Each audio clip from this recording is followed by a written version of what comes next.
I'm going to take a look at working with masks in Photoshop and local adjustment controls in Lightroom. To start off, I'm going to go into the Develop module in Lightroom to work on the Lightroom controls. Now, there are two local adjustment options aside from the spotting and red eye controls. We have the graduated filter and the adjustment brush. I'm going to start with the adjustment brush. It's also the K key for the keyboard shortcut. Now you can have multiple adjustments for an image in Lightroom, and I've already got one applied right here. Hovering over this pin shows a red overlay saying that what's red here has been adjusted, and what isn't red has not been adjusted. I'm going to click on that and then press the delete key to remove that effect and just start from scratch. So most of the controls that I have in the Develop module can be found in the adjustment brush.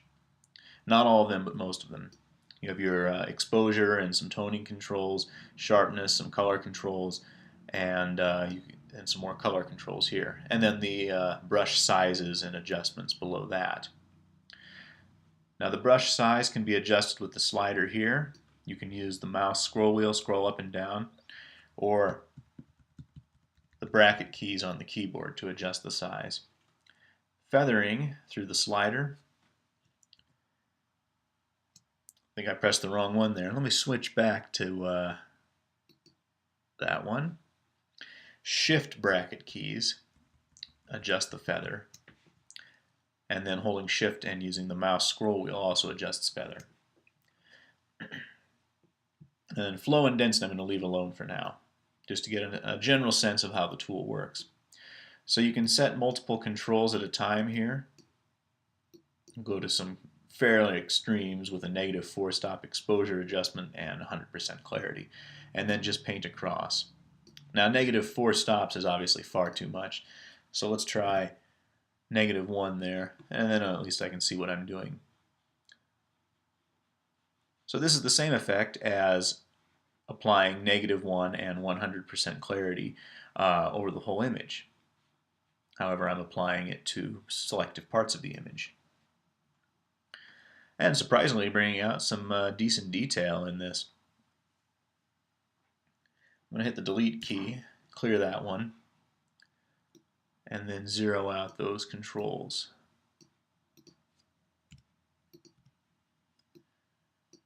Alright, let's try color here and just add some over-the-top blue. And you get a sense of what you can do with that.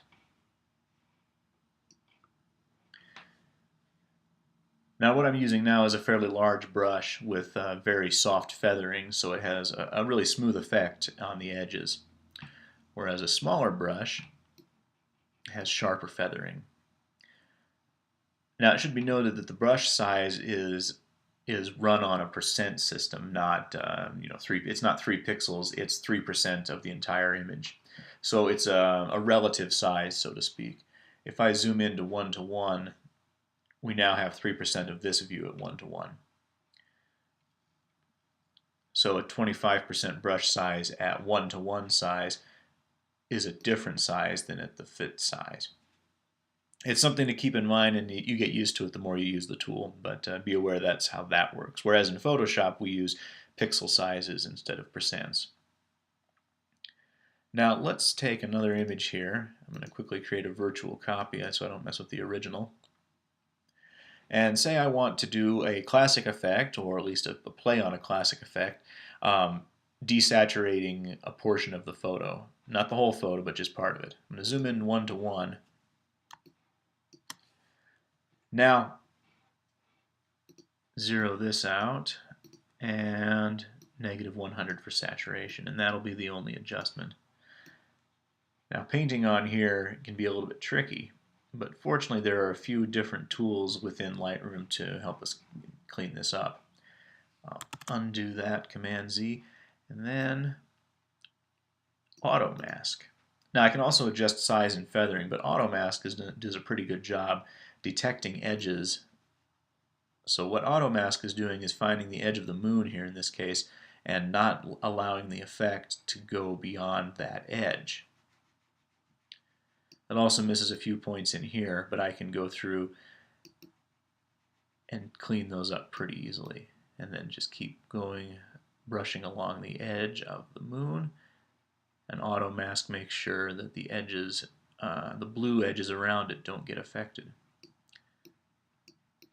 It takes a few passes, but eventually you get a pretty good arrangement here. So that's pretty close. A little bit more brushwork to fine-tune those red edges, and there it is. Now if I press the O key, I bring up the overlay. I can also check the box down at the bottom here, and that shows in a different various colors what is and is not affected. If I hold Shift O, I can change the color of the overlay to get an idea of where, in case if I'm working on an entirely red photo, the red overlay isn't going to be very useful, so I'll switch it to a green perhaps. Okay. Now the auto mask modes work for erasing as well. Let's try that. So if I do a very undo and turn off auto mask. Let's say I did a mask just real quick and dirty like this. And the problem is that the effect is being applied outside where I want it to hit. So I go to erase mode. And once again, I have size and feather adjustments for erase. Now I can erase manually like this, or I can turn on auto mask. And in this case, it's just applying to the blue area. The auto mask works from where you start. So if I start inside the moon here, then it'll erase inside and not go outside to the blue. Undo that. So it's important to note where you're starting for these brush operations. And it's dependent on what you're trying to do with each image, whether adding brushwork with auto mask or removing brushwork with auto mask, which one will work better. And it's oftentimes a trial and error process, excuse me. Oftentimes if you've got smooth areas to work with, the auto mask will work a lot better on smooth areas. So in this case, the sky is slightly smoother than the surface of the moon, so it does erase a little bit better.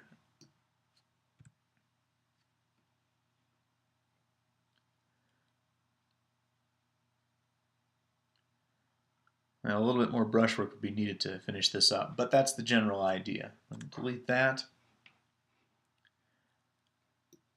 So that's a look at using the adjustment brush. Now if I go into the gradient filter, the graduated filter, let's take a look at that. Zoom to fit and delete these brushes. Oh, I went too far there. For this photo I already have a few. Let me delete the local adjustment brush so that's clean. Okay. So what I have already is 3 graduated filters applied to the photo. An exposure and contrast adjustment, and then another one with some clarity, and another one with a little bit of exposure on it. So let's reset, let's clear those out. We're starting from scratch now with no graduated filters. The controls are the same as what you find in the local adjustment brush, but what they're applied onto a broad field. Let me set a fairly drastic exposure change to show what I mean there. So if you use the gradient filter in Photoshop, it's the same concept. You have a starting point, then you drag down to your end point. The farther you drag, the smoother the gradient is. So a really small space like that creates a very sharp gradient, but something longer gets to be pretty smooth. And if I hold the Shift key, it locks on 90-degree angles, which is important because this tool often gets used to darken down the skies. And after I finish it, I can go up and click and drag on those points, or I can move the whole thing. Or if I move off to the side, I can rotate the filter. Do that. And then of course I can always go back and fine-tune the effect. which is something to note. It's also possible to do that with the adjustment brush. I'll do a quick auto mask here with -100 sat. Okay, quick and dirty there. Now let's say I didn't want that. I wanted it to be super saturated. I can go back and adjust those settings as much as I need to, as much as I want to.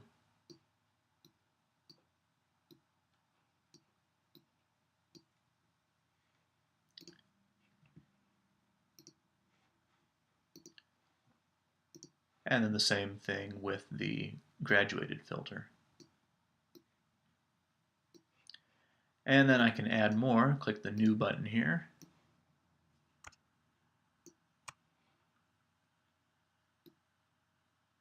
And let's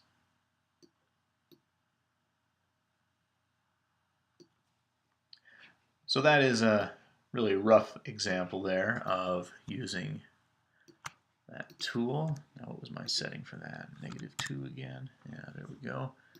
A little bit of fun with that.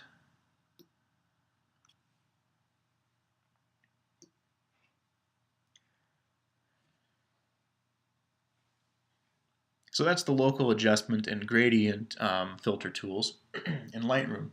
Now let's take a look at what options we have in Photoshop. I'm going to reset that and select Done. Now what I'll do is open up, this photo in Photoshop. Work on that moon some more. So I go Edit In and I'll open as a smart object in Photoshop.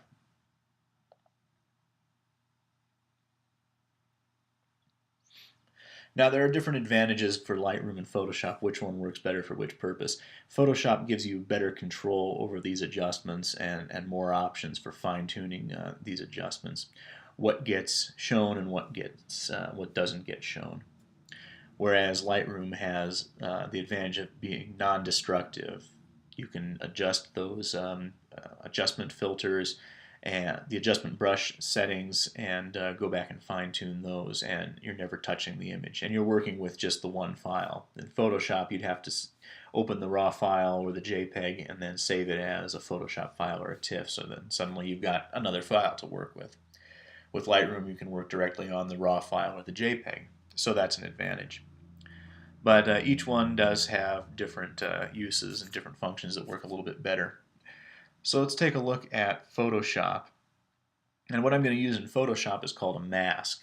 And a mask is simply it's a grayscale layer that sits beside an existing layer and shows or hides parts of the image. And you can apply masks to adjustment layers, smart filters, or layers themselves. At a very basic level, I can add a mask to this layer by itself, and to do that I click this mask button, which looks like a square with a circle inside of it, and now I get a blank layer mask off to the side. And the mask is just black and white. You can go from white, grays, and black, but that's it. So currently I'm on a white mask, which is showing the entire image. If I go to my brush here and make sure I'm adding a black, and let's go with a larger brush size, 13 pixels, bracket key, there we go. Now if I paint black, I'm hiding that portion of the image. Now if I hold the Option key and click, I can see the mask itself. Black hides, white shows. And then click back on the layer and see I'm hiding those portions of the photo. Click back on the mask, and the nice thing about a mask is it's adjustable. If I mess up, I can paint on the different shade. So if I switch to white, paint white on there, I'm showing again. Now you have different ways of, you can fill the mask very quickly. Go to Edit Fill, and then fill with black, which hides everything, or Edit Fill, fill with white, shows everything. Or shades of gray in between. Let's go with a middle gray there. So that is showing part, hiding part. Now that basic technique can be applied to any of those different types of layers, the smart filters, the adjustment layers. I do want to say one more thing on this. The gradient tool can be used just like we did in Lightroom. Switch back so I've got black and white, and if I just drag this across, we go from showing all to hiding all, and option click on that, and that's what the mask looks like.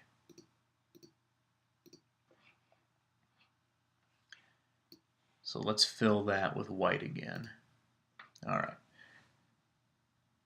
So using just the brush and gradients, you have it's a simple set of tools, but very powerful to control what gets shown and what gets hidden. So let's take a look at that. Perhaps, and I'm going to drag this mask to the trash just so it's out of the way. I'm not going to add a mask to this layer itself, but I'm going to make a filter onto it. Let's see here. Switch to 8-bit mode. And go to the filter gallery. And I'll use the good old stained glass filter on this one. That'll be just fine. Now, automatically the smart filter has a mask added to it, so I can paint on that.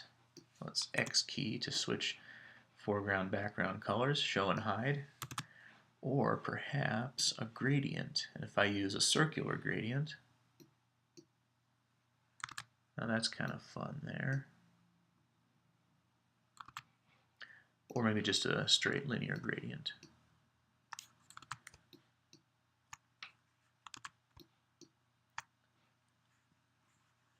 So now I can do some a little bit more with these smart filters,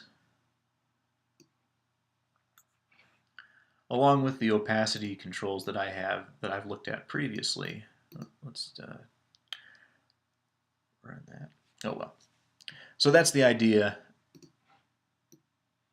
adding brushwork to a filter. Now this is a pretty blatant example and not very stylistic, but the idea there. Let's try a Gaussian blur.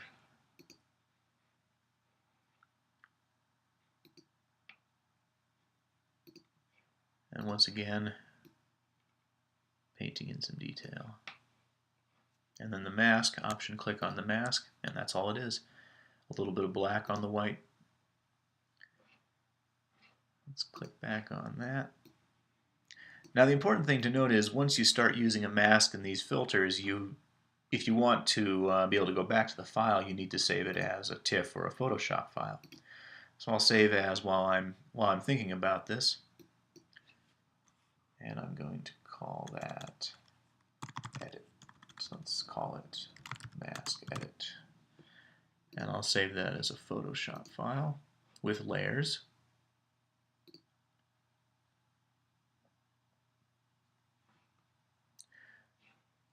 And then close it. Now the reason I'm doing that is just a note that I want to make. And there's the file in Lightroom. So I'll go edit in, open in Photoshop, not as a smart object, but just straight into Photoshop, and make sure I edit the original. Now when this opens up, by default, your main layer should be selected.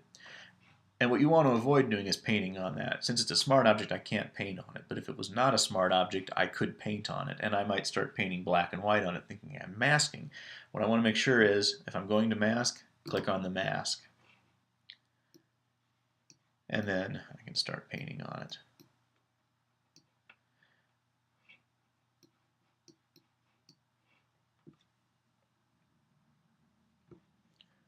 And let's see here, so option click, that's what that looks like. Edit, fill, and fill with white. And we're back to a clean mask. Click back off of that.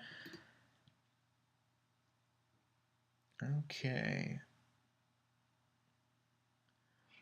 Let's see. One more trick I want to show, and it's something I get into on another demo, is adding another photo to this. So let's go back to Lightroom and just add. This one will be fine. It doesn't really matter.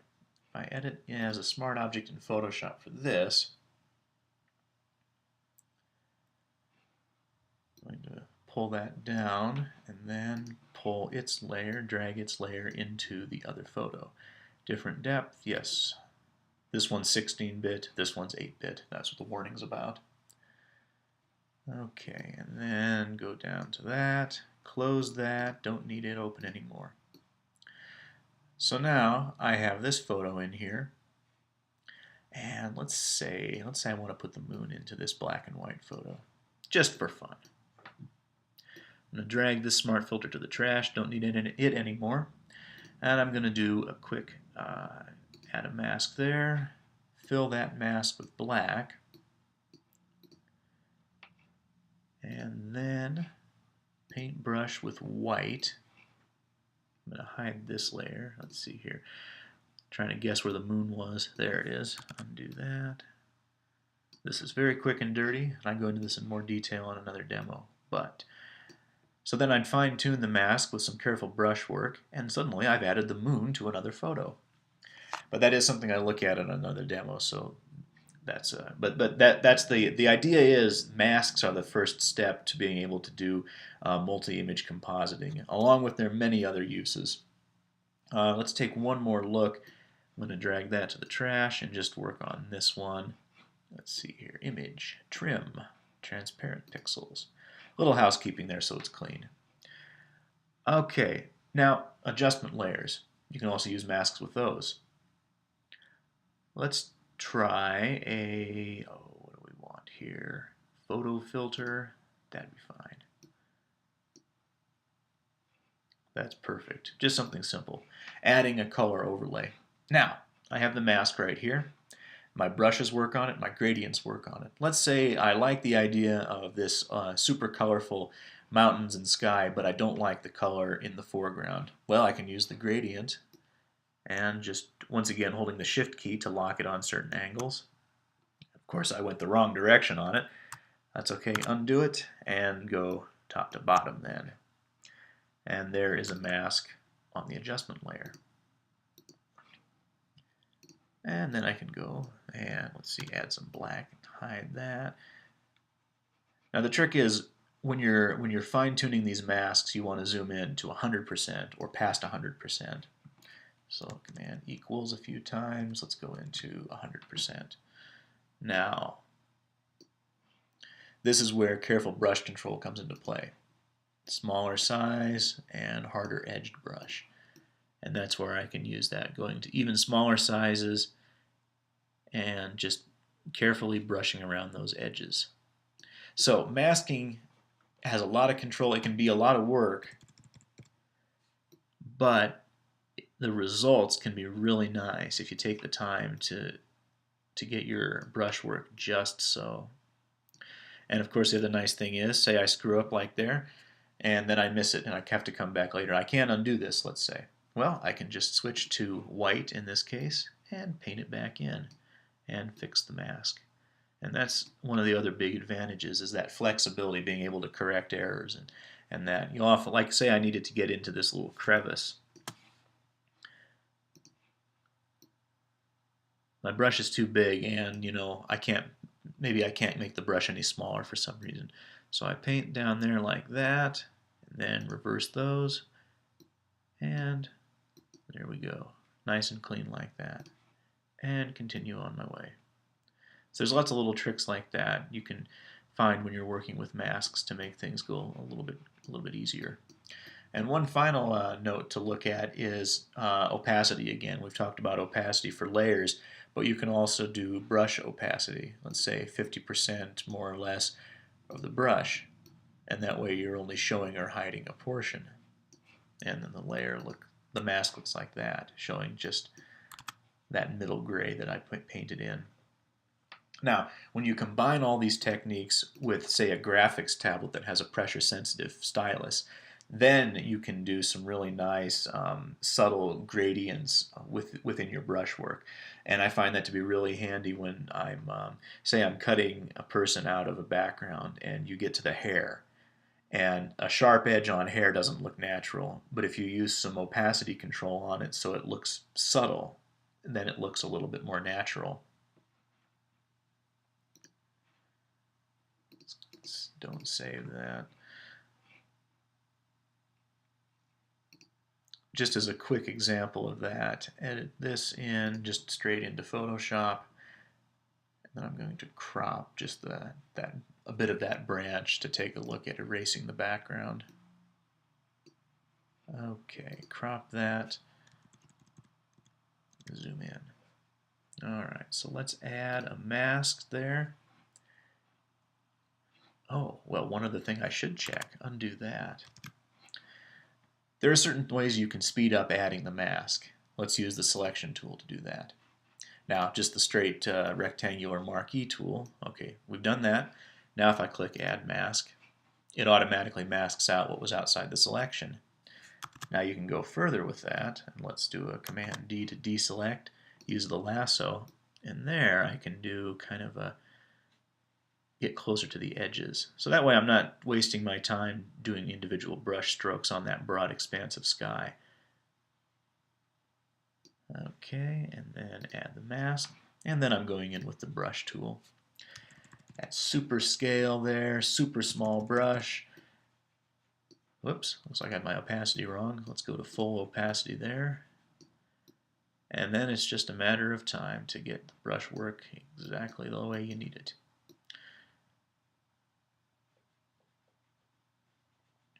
And so on and so forth, and eventually you've got the whole thing isolated from the background. So once again, that's a technique I do discuss again in the compositing demo, removing the background from an object so you can place it into another photo. Or for example, if you need to just place this into a magazine layout, for example, and you want just to run text over white, so you erase the background and the image can float on the page. It's a very handy technique. It does take some time, but the results, if it's done right, the results are very effective. So that is a look at using masking tools, local adjustment tools in Lightroom and Photoshop. Hope it's been helpful.